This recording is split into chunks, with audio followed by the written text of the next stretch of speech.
वाहिगुरु जी का खालसा वाहिगुरु जी की फतेह। गुरु प्यारे गुरु सवारे सत संगी जनों, सतगुर दी रहमत दे नाल बख्शिश दे नाल गुरु किरपा सदका असीं 7 पौड़ियां दी विचार पवित्र गुरबाणी दे विचों कर चुके हैं। अज जिथे 8वीं पौड़ी की शुरुआत होनी है,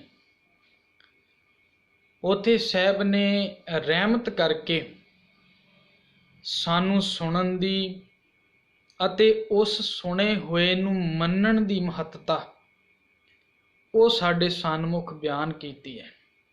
4 पौड़ियां जिहदे विच सतगुर ने सुनन दी गल कीती है अते 4 पौड़ियां ने जिन्हां विच साहब ने उस सुने हुए नू साडे द्वारा मनन दी गल कीती है कि बंदा जिहड़ा उहदे जीवन विच सुनिया होया वो किन्ना महत्वपूर्ण है। तुसीं गुरबाणी भी पढ़ो, साहब ने वार वार ये साडे सन्मुख रखिया है कि की सुनना है अते की नहीं सुनना। आनंद साहब दे अंदर गुरु साहब रहमत करते ने कि ए श्रवणों मेरियो साचै सुनने नो पठाए, साचै सुनने नो पठाए, शरीर लाए सुनो सत बाणी, जित सुनी मन तन हरिया होआ रसना रस समाणी। तुहाडी ये सुनन दी महानता है कि तुसी सच नू सुनो। सच दा मतलब है परमेश्वर, परमेश्वर दा मतलब है तुसी उहदे हुक्म नू, उहदे बनाए सिद्धांत नू सुनो कि जीवन विच की कुछ सानू अपने इस जीवन दे अंदर लागू करना चाहिए। साहब ने तां ही क्या कि जिन्हां दी स्रोत माड़ी हुंदी है,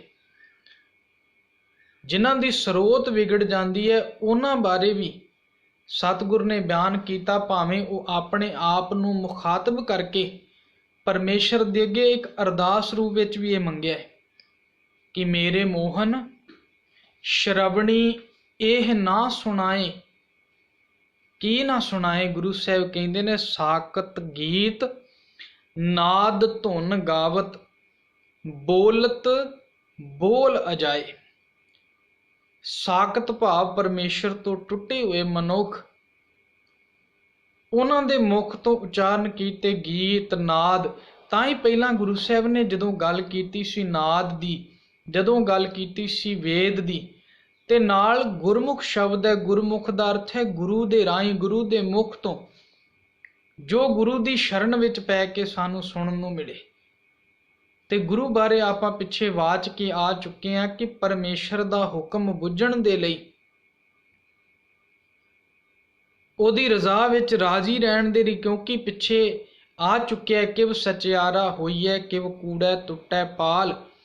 ते ये पाल भाव कंध तोड़न दे लई हुक्म रजाई चलना, नानक लिखिया नाल नाल लिखिया होया है।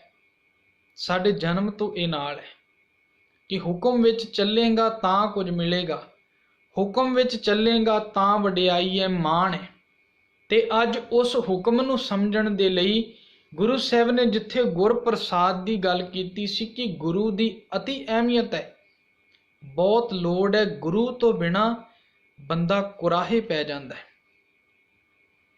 गुरु तो बिना इनू असली रस्ता नहीं मिलता। गुरु दे विच सतगुर ने यह बयान किया है, ते पहला भी मैं सांझ ये तोकदी कर चुकिया है कि गुर मैं आप समोए शब्द वरताया। ये शब्द दा वरतारा जड़ा रब ने कीता है, गुरु दे विच अपना आप समा के कीता होया है। हुण अज गुरु साहब सुनन दी गल कर रहे ने, ते सुनन दी जिन्नी महत्ता है तुसीं आप जे सोचो।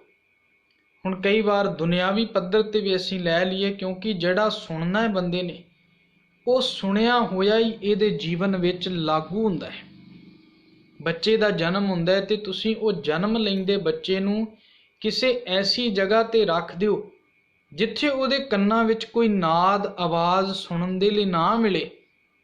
ਤੁਸੀਂ ਵੇਖੋਗੇ ਉਹ ਬੱਚਾ ਆਪਣੇ ਜੀਵਨ ਵਿੱਚ ਬੋਲ ਨਹੀਂ ਪਾਏਗਾ।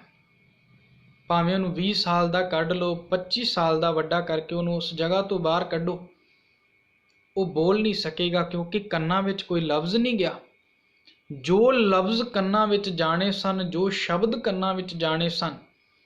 ਹੁਣ ਕਈ ਵਾਰ ਤੁਸੀਂ ਆਪ ਇਹ ਜੇ ਗੱਲ ਧਿਆਨ ਦਿੱਤਾ ਹੋਵੇ ਵੀ ਕਿਸੇ ਭਾਸ਼ਾ ਦੇ ਇਲਾਕੇ ਵਿੱਚ, ਹੁਣ ਮੰਨ ਲਓ ਪੰਜਾਬ ਵਿੱਚ ਬੱਚਾ ਜਨਮ ਲੈਂਦਾ ਹੈ ਤੇ ਜੇ ਉਹਦਾ ਪਰਿਵਾਰ ਪੰਜਾਬੀ ਬੋਲਣ ਵਾਲਾ ਹੈ, ਚੁਗਿਰਦਾ ਪੰਜਾਬੀ ਬੋਲਣ ਵਾਲਾ ਹੈ, ਤੇ ਉਹ ਬੱਚਾ ਜਦੋਂ ਵੱਡਾ ਹੁੰਦਾ ਹੈ ਉਹਦੇ ਕੰਨਾਂ ਰਾਹੀਂ ਜੋ ਉਹਨੇ ਸੁਣਿਆ ਉਹ ਪੰਜਾਬੀ ਭਾਸ਼ਾ ਨੂੰ ਸਹਿਜੇ ਹੀ ਗ੍ਰਹਿਣ ਕਰ ਲੈਂਦਾ ਹੈ। ਉਹਨੂੰ ਖਾਸ ਉਦਮ ਕਰਨ ਦੀ ਲੋੜ ਨਹੀਂ ਪੈਂਦੀ। ਇਸੇ ਕਰਕੇ ਸਿਆਣੇ ਕਹਿੰਦੇ ਨੇ ਵੀ ਜਿਹੜਾ ਬੱਚਾ ਸੁਣੇ ਨਾ ਉਹ ਬੋਲ ਨਹੀਂ ਸਕਦਾ। ਤੇ ਤੁਸੀਂ ਇਹ ਵੀ ਵੇਖਿਆ ਹੋਵੇਗਾ ਗੂੰਗੇ ਅਤੇ ਬੋਲੇ ਬੱਚਿਆਂ ਦਾ ਸਕੂਲ ਇਕੱਠਾ ਹੁੰਦਾ ਹੈ। ਜੇ ਬੱਚਾ ਬੋਲਾ ਹੈ ਤੇ ਉਹ ਗੂੰਗਾ ਹੋਵੇਗਾ ਹੀ ਹੋਵੇਗਾ। ਉਹਨਾਂ ਦੇ ਸਕੂਲ ਇਕੱਠੇ ਤੁਹਾਨੂੰ ਵੇਖਣ ਨੂੰ ਮਿਲਣਗੇ, ਗੂੰਗੇ ਬੋਲੇ ਬੱਚਿਆਂ ਦਾ ਸਕੂਲ, ਕਿਉਂਕਿ ਜਿਹਨੇ ਸੁਣਿਆ ਨਹੀਂ, ਸ਼ਬਦ ਸੁਣੇਗਾ ਤੇ ਸ਼ਬਦ ਹੀ ਉਹਦੇ ਜੀਵਨ ਵਿੱਚ ਗਾਂ ਸਹਾਈ ਹੁੰਦਾ ਹੈ। ਹੁਣ ਗੁਰੂ ਸਾਹਿਬ ਕਹਿੰਦੇ ਇਹ ਜੇ ਤੂੰ ਸੁਣਦਾ ਨਹੀਂ ਹੈ ਤੇ ਸੁਣਨਾ ਕੀ ਹੈ? ਸੁਣਨਾ ਕੀ? ਸੁਣਨਾ ਵੀ ਇਹਦਾ ਮਤਲਬ ਇਹ ਨਹੀਂ ਵੀ ਕੰਨਾਂ ਵਿੱਚ ਜੋ ਪੈ ਗਿਆ ਉਹ ਸੁਣ ਲਿਆ ਸੀ। ਕਈ ਵਾਰ ਤੁਸੀਂ ਧਿਆਨ ਦਿੱਤਾ ਹੋਵੇਗਾ, ਅਸੀਂ ਗੁਰਦੁਆਰੇ ਆਉਂਦੇ ਹਾਂ,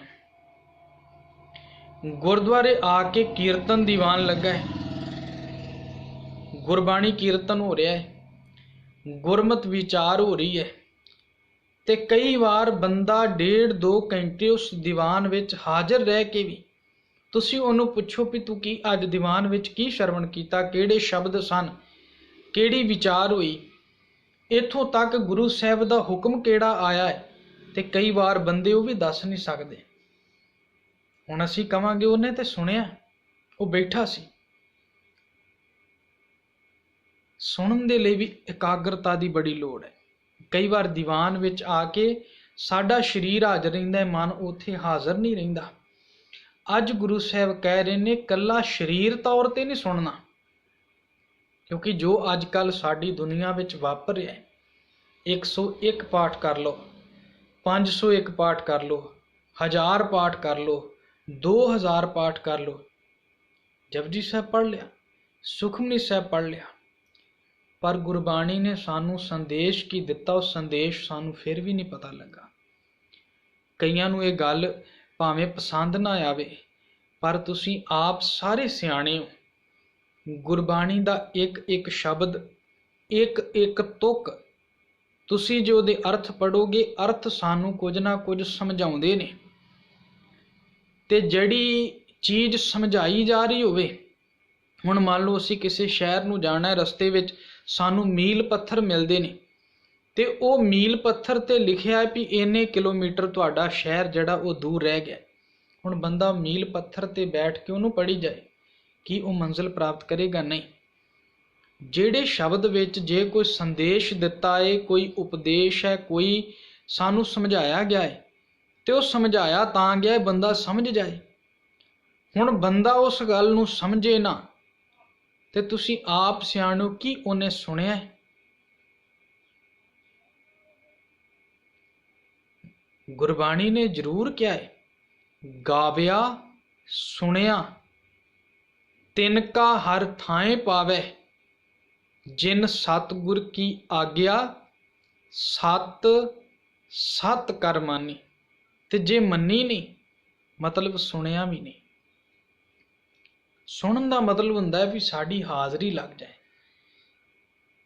ਜਿਹੜੀ ਗੁਰੂ ਸਾਹਿਬ ਸਾਨੂੰ ਗੱਲ ਸਮਝਾ ਰਹੇ ਨੇ, ਹੁਣ ਹੁਕਮ ਜਿਹੜਾ ਹੈ ਪਰਮੇਸ਼ਰ ਨੇ ਹੁਕਮ ਆਪਣੇ ਵੱਲੋਂ ਲਾਗੂ ਕਰ ਦਿੱਤਾ ਹੈ, ਉਹਨੇ ਇੱਕ ਨਿਯਮ ਬਣਾ ਦਿੱਤਾ ਹੈ। ਹੁਣ ਉਹ ਨਿਯਮ ਜੇ ਸਾਨੂੰ ਸਮਝਣਾ ਹੈ, ਉਸ ਨਿਯਮ ਨੂੰ ਸਮਝਣ ਦੇ ਲਈ ਸਾਨੂੰ ਗੁਰੂ ਦੀ ਲੋੜ ਹੈ। ਹੁਣ ਗੁਰੂ ਸਾਨੂੰ ਉਹ ਹੁਕਮ ਸਮਝਾ ਰਿਹਾ, ਉਹ ਹੁਕਮ ਅਸੀਂ ਸੁਣਨਾ ਹੈ। ਤੇ ਜਦੋਂ ਅਸੀਂ ਉਹ ਹੁਕਮ ਸੁਣ ਲਵਾਂਗੇ, ਗੁਰੂ ਦੀ ਵਿਚਾਰ ਆਪਣੇ ਜੀਵਨ ਅੰਦਰ ਸੁਣਾਂਗੇ। ਹੁਣ ਗੁਰੂ ਸਾਹਿਬ ਇੱਥੇ ਕਹਿ ਰਹੇ ਨੇ, ਕਿਉਂਕਿ ਇਹ ਪਹਿਲਾਂ ਵੀ ਸ਼ਬਦ ਆ ਚੁੱਕਿਆ ਏ, ਗੁਰਾ ਇੱਕ ਦੇਹ 부ਝਾਈ, ਸਭਨਾ ਜੀਆਂ ਕਾ ਇੱਕ ਦਾਤਾ, ਸੋ ਮੈਂ ਵਿਸਰ ਨਾ ਜਾਈ। 부ਝਾਈ ਦਾ ਅਰਥ ਹੈ ਸੂਝ, ਸੂਝ ਭਾਵ ਸਮਝ। ਹੇ ਗੁਰਾ ਮੈਨੂੰ ਇੱਕ ਸਮਝ ਦੇ, ਇੱਕ ਸੂਝ ਬਖਸ਼ ਦੇ। ਕਿਹੜੀ ਸੂਝ ਬਖਸ਼?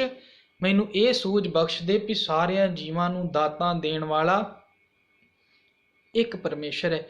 ਹੁਣ ਇੱਕ ਨੂੰ ਸਮਝਣਾ ਹੀ ਹੁਕਮ ਨੂੰ ਸਮਝਣਾ ਹੈ, ਹੁਕਮ ਰਜ਼ਾਈ ਉਹਦੇ ਵਿੱਚ ਰਹਿਣਾ, ਇੱਕ ਨੂੰ ਸਮਝਣਾ ਹੈ।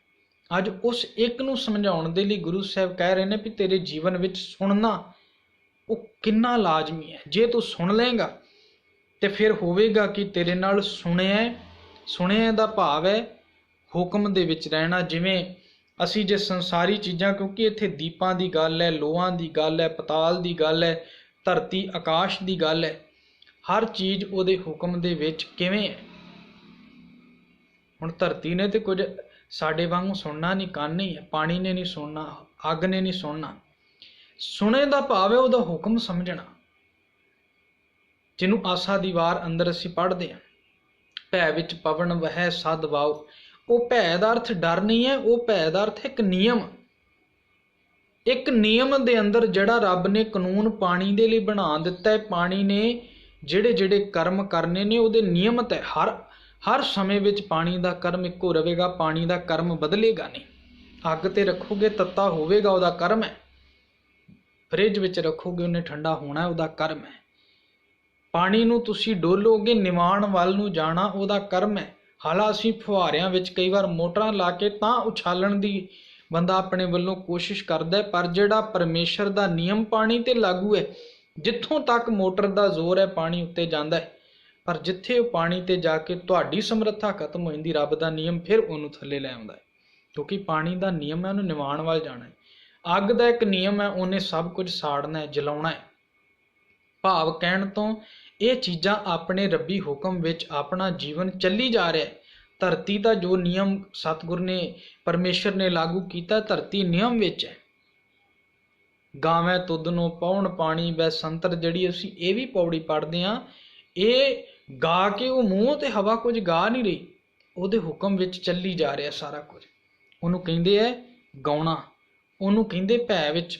ਉਹਨੂੰ ਗੁਰੂ ਸਾਹਿਬ ਅੱਜ ਸੁਣਿਆਂ ਦੀ ਗੱਲ ਕਰ ਰਹੇ ਨੇ। ਇਹ ਚੀਜ਼ਾਂ ਤੇ ਸੁਣਿਆਂ ਦੀ ਕੈਟੇਗਰੀ ਵਿੱਚ ਹੈ ਨੇ, ਪਰ ਬੰਦਾ ਸੁਣਿਆਂ ਦੀ ਕੈਟੇਗਰੀ ਵਿੱਚ ਉਦੋਂ ਆਉਂਦਾ ਹੈ, ਬੰਦਾ ਸੁਣਿਆਂ ਦੀ ਲਾਈਨ ਵਿੱਚ ਉਦੋਂ ਲੱਗਦਾ ਹੈ ਜਦੋਂ ਇਹ ਹੁਕਮ ਨੂੰ ਬੁੱਝਣ ਦੀ ਕੋਸ਼ਿਸ਼ ਕਰਦਾ ਹੈ। ਹੁਕਮ ਬੁੱਝਣ ਦੇ ਲਈ ਸਾਨੂੰ ਗੁਰੂ ਦੀ ਲੋੜ ਪੈਂਦੀ ਹੈ। ਅੱਜ ਸਾਹਿਬ ਪਹਿਲੀ ਤੁਕ ਵਿੱਚ ਕਹਿ ਰਹੇ ਨੇ ਵੀ ਜੇ ਪਰਮੇਸ਼ਰ ਦਾ ਹੁਕਮ ਗੁਰੂ ਦੇ ਰਾਹੀਂ ਤੂੰ ਸੁਣ ਲੈਣਾ, ਹੋਵੇਗਾ ਕਿ ਇਹਨੂੰ ਕਈ ਸੱਜਣ ਗਲਤ ਵੀ ਪੜ੍ਹਦੇ ਨੇ, ਸੁਣੀਆਂ ਪੜ੍ਹ ਦਿੰਦੇ ਨੇ, ਸੁਣੀਆਂ ਨਹੀਂ ਹੈ। ਇਹਦਾ ਇਹ ਸੁਣਿਆ, ਸੁਣੀਏ ਦਾ ਅਰਥ ਹੋ ਜਾਂਦਾ ਹੈ ਆਓ ਆਪਾਂ ਜਾ ਕੇ ਕੋਈ ਗੱਲ ਸੁਣੀਏ। ਸੁਣਿਆ ਦਾ ਅਰਥ ਹੋ ਜਾਂਦਾ ਹੈ ਜੇ ਤੂੰ ਸੁਣ ਲਵੇਂ, ਭਾਵ ਸੁਣਨ ਦੇ ਨਾਲ ਕੀ ਹੋਵੇਗਾ। ਇਹਨਾਂ ਦੋਨਾਂ ਦੇ ਅਰਥ ਬਦਲ ਜਾਂਦੇ ਨੇ। ਜੇ ਨਹੀਂ ਸਾਨੂੰ ਬੋਲਣਾ ਆ ਰਿਹਾ, ਕਿਉਂਕਿ ਲਫ਼ਜ਼ ਕਈ ਔਖੇ ਹੁੰਦੇ ਨੇ, ਅਸੀਂ ਇਹਨੂੰ ਦੋ ਭਾਗ ਵਿੱਚ ਕਰਕੇ ਵੀ ਬੋਲਣ ਵਿੱਚ ਆਸਾਨੀ ਮਹਿਸੂਸ ਕਰ ਸਕਦੇ ਹਾਂ। ਜਿਵੇਂ ਸੁਣ ਪਲੱਸ ਇਹਨੂੰ ਅਲੱਗ-ਅਲੱਗ ਕਰਕੇ ਥੋੜਾ ਉਚਾਰਨ ਕਰੋ, ਥੋੜੇ ਸਮੇਂ ਬਾਅਦ ਅਭਿਆਸ ਹੋ ਜਾਏਗਾ, ਤੁਹਾਨੂੰ ਬੋਲਣਾ ਜ਼ਰੂਰ ਆ ਜਾਏਗਾ। ਸੁਣਿਆ ਸਿੱਧ ਪੀਰ ਸੁਰਨਾਥ। ਸੁਣਨ ਦੇ ਨਾਲ ਸਾਨੂੰ ਇਹ ਪਤਾ ਲੱਗ ਜਾਂਦਾ ਹੈ, ਕਿਉਂਕਿ ਜਿਹੜੇ ਸਾਨੂੰ ਇਹਨਾਂ ਨਾਮ ਦੇ ਪਿੱਛੇ ਭੁਲੇਖੇ ਵਿੱਚ ਪਾ ਦਿੰਦੇ ਨੇ ਆਪਣੇ ਵੱਲੋਂ ਸਿੱਧ ਬਣ ਕੇ, ਜੀ ਅਸੀਂ ਸਿੱਧ ਹਾਂ, ਅਸੀਂ ਪੀਰ ਹਾਂ, ਅਸੀਂ ਫਕੀਰ ਹਾਂ, ਅਸੀਂ ਦੇਵਤੇ ਹਾਂ, ਅਸੀਂ ਨਾਥ ਹਾਂ। ਜਿਹੜਾ ਸੁਣ ਲੈਂਦਾ ਵੀ ਉਹਦਾ ਹੁਕਮ ਜਿਹੜਾ ਹੈ ਕਿੱਥੇ ਕਿੱਥੇ ਲਾਗੂ ਹੋ ਰਿਹਾ, ਉਹਦੇ ਹੁਕਮ ਵਿੱਚ ਚੱਲ ਕੇ ਬੰਦਾ, ਕਿਉਂਕਿ ਸਿੱਧ ਦਾ ਅਰਥ ਹੁੰਦਾ ਹੈ ਜਿਹੜਾ ਸਿੱਧ ਹੋ ਜਾਏ, ਭਾਵ ਜਿਹੜਾ ਜੀਵਨ ਵਿੱਚ ਇੱਕ ਹਿਸਾਬ ਦਾ ਕਾਮਯਾਬ ਹੋ ਜਾਏ। ਤੇ ਬੰਦੇ ਨੂੰ ਪਤਾ ਲੱਗ ਜਾਂਦਾ ਹੈ ਕਾਮਯਾਬ ਕਿਵੇਂ ਹੋਣਾ ਹੈ। ਹੁਕਮ ਰਜ਼ਾਈ ਚੱਲਣਾ ਨਾਨਕ ਲਿਖਿਆ ਨਾਲ, ਨਾਨਕ ਹੁਕਮੇ ਜੇ ਬੁੱਝੈ ਤਾਂ ਹੋਮੈ ਕਹੇ ਨਾ ਕੋਈ। ਜਿਹਨੇ ਹੁਕਮ ਬੁੱਝ ਲਿਆ, ਜਿਹਨੇ ਜੀਵਨ ਦੀ ਬੁਝਾਰਤ ਬੁੱਝ ਲਈ, ਪਰਮੇਸ਼ਰ ਦੇ ਨਿਯਮ ਨੂੰ ਸਮਝ ਗਿਆ, ਉਹਨੂੰ ਪਤਾ ਲੱਗ ਜਾਂਦਾ ਵੀ ਸਿੱਧ ਉਹ ਹੈ। ਦੂਜਾ ਬੰਦਾ ਆਪਣੇ ਆਪ ਨੂੰ ਜੋ ਮਰਜ਼ੀ ਕਵੇ, ਪੀਰ ਕੌਣ ਨੇ, ਸੁਰ ਦੇਵਤੇ ਕੌਣ ਨੇ, ਨਾਥ ਉਹਨੂੰ ਪਤਾ ਲੱਗ ਜਾਂਦਾ ਹੈ ਕੌਣ ਨੇ। ਜਿਹੜੇ ਆਪਣੇ ਆਪ ਨੂੰ ਬਣ ਕੇ ਬੈਠੇ ਨੇ ਉਹ ਬੰਦੇ ਨੂੰ ਸਮਝ ਲੱਗ ਜਾਂਦੀ ਹੈ ਵੀ ਜੇ ਜੀਵਨ ਰੱਬੀ ਹੁਕਮ ਦੇ ਵਿੱਚ ਢਲਿਆ ਹੋਇਆ ਹੈ, ਜੇ ਜੀਵਨ ਰੱਬੀ ਹੁਕਮ ਵਿੱਚ ਬਤੀਤ ਹੋ ਰਿਹਾ ਹੈ, ਤੇ ਇਹਦਾ ਮਤਲਬ ਤੂੰ ਉਹਦੇ ਹੁਕਮ ਵਿੱਚ ਹੈ, ਤੂੰ ਇਹਨਾਂ ਕੈਟਾਗਰੀ ਦੇ ਵਿੱਚ ਆ ਸਕਦਾ ਹੈ। ਇਹਦਾ ਮਤਲਬ ਇਹ ਨਹੀਂ ਹੈ ਗੁਰੂ ਸਾਹਿਬ ਇਹਨਾਂ ਸਾਰਿਆਂ ਨੂੰ ਕਹਿ ਰਹੇ ਨੇ ਵੀ ਇਹ ਸਾਰੇ ਜਿਹੜੇ ਨੇ ਰੱਬੀ ਹੁਕਮ ਵਿੱਚ ਚੱਲ ਰਹੇ ਨੇ। ਨਹੀਂ, ਇਹਨਾਂ ਨਾਵਾਂ ਥੱਲੇ ਧੋਖਾ ਦੇਣ ਵਾਲੇ ਬੜੇ ਨੇ। ਗੁਰੂ ਸਾਹਿਬ ਤਾਂ ਹੀ ਗਏ ਸਨ ਸਿੱਧਾਂ ਕੋਲ, ਤਾਂ ਹੀ ਗਏ ਸਨ ਜੋਗੀਆਂ ਕੋਲ ਵੀ ਜਿਹਨੂੰ ਤੁਸੀਂ ਜੋਗ ਸਮਝੀ ਬੈਠੇ ਹੋ, ਜੋਗ ਨਾ ਖਿੰਤਾ ਮੜੀ ਮਸਾਣੀ, ਜੋਗ ਨਾ ਮੁੰਡੀ ਲਾਈਏ, ਅੰਜਨ ਮਾਹੇ ਨਿਰੰਜਨ ਰਹੀਐ, ਜੋਗ ਜੁਗਤ ਇਹ ਪਾਈਐ। ਅੰਜਨ ਵਿੱਚ, ਅੰਜਨ ਅਰਥ ਹੈ ਸੁਰਮਾ, ਸੁਰਮਾ ਅਰਥ ਹੈ ਮੈਲਾ, ਮੈਲਾ ਦਾ ਅਰਥ ਹੈ ਸੰਸਾਰ ਵਿੱਚ।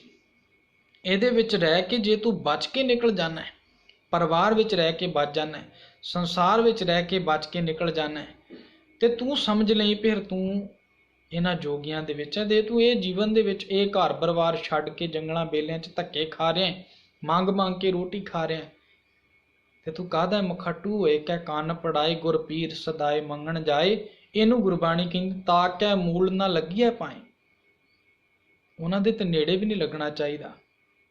ਤੇ ਜੇ ਇਹ ਹੁਕਮ ਸੁਣ ਲਏ, ਗੁਰੂ ਕੀ ਬਾਣੀ ਸਮਝ ਲਵੇ, ਤੇ ਇਹਨੂੰ ਸਮਝ ਲੱਗ ਜਾਏ ਵੀ ਸਿੱਧ ਪੀਰ ਅਸਲ ਵਿੱਚ ਕੌਣ ਹੈ, ਇਹਨਾਂ ਨੂੰ ਸਮਝ ਲੱਗ ਜਾਏ, ਕੋਈ ਤੈਨੂੰ ਧੋਖਾ ਨਹੀਂ ਦੇ ਸਕੇਗਾ। ਸੁਣਿਆ ਧਰਤ ਧਵਲ ਆਕਾਸ਼, ਧਰਤੀ ਅਤੇ ਆਕਾਸ਼ ਦਾ ਆਸਰਾ ਕੌਣ ਹੈ? ਧਵਲ।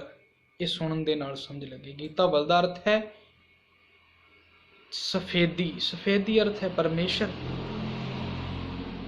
ਕਿਉਂਕਿ ਜਦੋਂ ਅਸੀਂ ਪੰਜ ਪ੍ਰਵਾਨ ਵਾਲੀ ਪੌੜੀ ਪੜ੍ਹਦੇ ਹਾਂ, ਉੱਥੇ ਗੁਰੂ ਸਾਹਿਬ ਨੇ ਡਿਟੇਲ ਵਿੱਚ ਸਮਝਾਇਆ ਹੈ ਵੀ ਜਿਹੜੀ ਮਨੋਗਾਥਾ ਸਮਝਾਈ ਜਾਂਦੀ ਸੀ ਵੀ ਧਰਤੀ ਬਲਦ ਨੇ ਚੁੱਕੀ ਹੋਈ ਹੈ, ਜਦੋਂ ਸਿੰਘ ਬਦਲਦਾ, ਭੁਚਾਲ ਆਉਂਦੇ ਨੇ, ਕਿਹੜੀ ਕਿਹੜੀ ਗੱਲ ਹੈ, ਅਗਾਂਹ ਆਪਾਂ ਕਿਉਂਕਿ ਆਪਣੇ ਕੋਲ ਥੋੜ੍ਹਾ ਸਮਾਂ ਰਹਿੰਦਾ ਹੈ, ਆਪਾਂ ਅਗਾਂਹ ਉਸ ਪੌੜੀ ਵਿੱਚ ਡਿਟੇਲ ਨਾਲ ਸਮਝਾਂਗੇ। ਬੰਦੇ ਨੂੰ ਸਮਝ ਲੱਗ ਜਾਂਦੀ ਧਰਤੀ ਤੇ ਆਕਾਸ਼ ਧਰਮ ਦੇ ਸਹਾਰੇ ਖੜੇ ਨੇ। ਧਰਮ ਪਰ ਮਤਲਬ ਹੈ ਨਿਯਮ, ਜਿਹਨੂੰ ਗੁਰਬਾਣੀ ਕਹਿੰਦੀ ਬਿਨ ਥੰਮਾ ਗਗਨ ਰਹਾਏਂਦਾ। ਥੰਮਾ ਤੋਂ ਬਿਨਾਂ ਵੀ ਗਗਨ ਟਿਕਿਆ ਹੋਇਆ ਹੈ। ਕਿਉਂ ਟਿਕਿਆ ਹੋਇਆ? ਉਹਦੇ ਇੱਕ ਨਿਯਮ ਦੇ ਵਿੱਚ, ਜਿਹੜਾ ਅਸੀਂ ਪੜ੍ਹ ਚੁੱਕੇ ਹਾਂ। ਭੈ ਵਿੱਚ ਸਾਰਾ ਕੁਝ ਚੱਲ ਰਿਹਾ ਹੈ। ਗਗਨ ਵੀ ਭੈ ਵਿੱਚ ਹੈ, ਧਰਤੀ ਵੀ ਭੈ ਵਿੱਚ ਹੈ। ਭੈ ਵਿੱਚ ਧਰਤੀ ਦੱਬੀ ਪਾਰ, ਭੈ ਵਿੱਚ ਆ ਡਾਣੇ ਆਕਾਸ਼, ਸਾਰਾ ਕੁਝ ਉਹਦੇ ਭੈ ਵਿੱਚ ਹੈ। ਇਹ ਹੁਕਮ ਦੇ ਨਾਲ ਸਮਝ ਲੱਗਦੀ ਹੈ। ਸੁਣਿਆ ਦੀਪ ਲੋ ਪਾਤਾਲ, ਧਰਤੀ ਦੇ ਦੀਪ, ਲੋ ਕਿੰਨੇ ਲੋਕ ਨੇ, ਪਤਾਲ, ਇਹ ਸਾਰੀ ਉਹਦੇ ਹੁਕਮ ਵਿੱਚ ਸਮਝ ਲੱਗ ਜਾਂਦੀ ਵੀ ਉਹਦੀ ਰਚਨਾ ਦਾ ਕੋਈ ਅੰਤ ਨਹੀਂ ਹੈ। ਉਹਦੀ ਰਚਨਾ ਦਾ ਕੋਈ ਅੰਤ ਨਹੀਂ, ਉਹਦੀ ਰਚਨਾ ਬੇਅੰਤ ਹੈ। ਸੁਣਿਆ ਪੋ ਨਾ ਸਕੈ ਕਾਲ, ਸੁਣਨ ਦੇ ਨਾਲ ਸਮਾਂ ਜਿਹੜਾ ਹੈ, ਕਾਲ ਭਾਵ ਸਮਾਂ, ਉਹਨੂੰ ਪੋ ਨਹੀਂ ਸਕਦਾ, ਭਾਵ ਸਮਾਂ ਪ੍ਰਭਾਵ ਨਹੀਂ ਪਾ ਸਕਦਾ। ਉਹਦੇ ਜੀਵਨ ਵਿੱਚ ਖੁਸ਼ੀ ਆ ਜਾਏ, ਉਹਦੇ ਜੀਵਨ ਵਿੱਚ ਗਮੀ ਆ ਜਾਏ, ਗਰੀਬੀ ਆ ਜਾਏ, ਅਮੀਰੀ ਆ ਜਾਏ, ਕੁਝ ਵੀ ਉਹਦੇ ਤੇ ਸਮਾਂ ਬਣ ਜਾਏ, ਉਹਨੂੰ ਸਮਝ ਲੱਗ ਜਾਂਦੀ ਵੀ ਉਹਦਾ ਹੁਕਮ ਇੱਕ ਨਿਯਮ ਲਾਗੂ ਹੈ। ਉਹਦੇ ਨਿਯਮ ਵਿੱਚ ਮੈਨੂੰ ਦੁੱਖ ਵੀ ਮਿਲਣੇ ਨੇ, ਉਹਦੇ ਨਿਯਮ ਵਿੱਚ ਮੈਨੂੰ ਸੁੱਖ ਵੀ ਮਿਲਣੇ ਨੇ। ਫਿਰ ਉਹ ਸਮਝ ਜਾਂਦਾ ਹੈ ਤੇ ਉਹ ਇਹੀ ਗਾਉਂਦਾ ਹੈ, ਫਰਮਾਨ ਤੇਰਾ ਸਿਰੇ ਉੱਪਰ ਫਿਰ ਨਾ ਕਰਤ ਵਿਚਾਰ, ਤੂੰ ਹੀ ਦਰਿਆ ਤੂੰ ਹੀ ਕਰੀਆ, ਤੁਝੇ ਤੇ ਨਿਸਤਾਰ ਬੰਦੇ ਬੰਦਗੀ ਇਕਤਿਆਰ, ਸਾਹਿਬ ਰੋਸ ਧਰੋਂ ਕੇ ਪਿਆਰ, ਸਾਹਿਬ ਨਾ ਕਾਹਦਾ ਰੋਸ ਤੇ ਕਾਹਦਾ ਪਿਆਰ, ਕਿਉਂਕਿ ਉਹਦੇ ਹੁਕਮ ਵਿੱਚ ਸਾਰਾ ਕੁਝ ਚੱਲ ਰਿਹਾ, ਉਹਨੂੰ ਸਮਝ ਲੱਗ ਜਾਂਦੀ ਹੈ। ਐਸਾ ਜੀਵਨ ਨਾਨਕ ਭਗਤਾਂ ਸਦਾ ਵਿਗਾਸ, ਸੁਣਿਆ ਦੁੱਖ ਪਾਪ ਕਾ ਨਾਸ਼, ਦੁੱਖਾਂ ਪਾਪਾਂ ਦਾ ਨਾਸ਼ ਹੋ ਜਾਂਦਾ ਹੈ ਸੁਣਨ ਦੇ ਨਾਲ, ਕਿਉਂਕਿ ਉਹਨੂੰ ਵਿਗਾਸ ਵਿੱਚ ਜੀਵਨ ਉਹਦਾ ਪਹੁੰਚ ਜਾਂਦਾ ਹੈ। ਇੰਨੀਆਂ ਬੇਨਤੀਆਂ ਪ੍ਰਵਾਨ ਕਰਨੀਆਂ। ਅਗਲੇ ਦੀਵਾਨ ਵਿੱਚ ਆਪਾਂ ਅਗਲੀ ਪੌੜੀ ਦੀ ਵਿਚਾਰ ਗੁਰੂ ਕਿਰਪਾ ਨਾਲ ਸਾਂਝੀ ਕਰਨ ਦੀ ਆਪਾਂ ਉਦਮ ਕਰਾਂਗੇ। ਫਤਿਹ ਬੁਲਾਓ। ਵਾਹਿਗੁਰੂ ਜੀ ਕਾ ਖਾਲਸਾ, ਵਾਹਿਗੁਰੂ ਜੀ ਕੀ ਫਤਿਹ।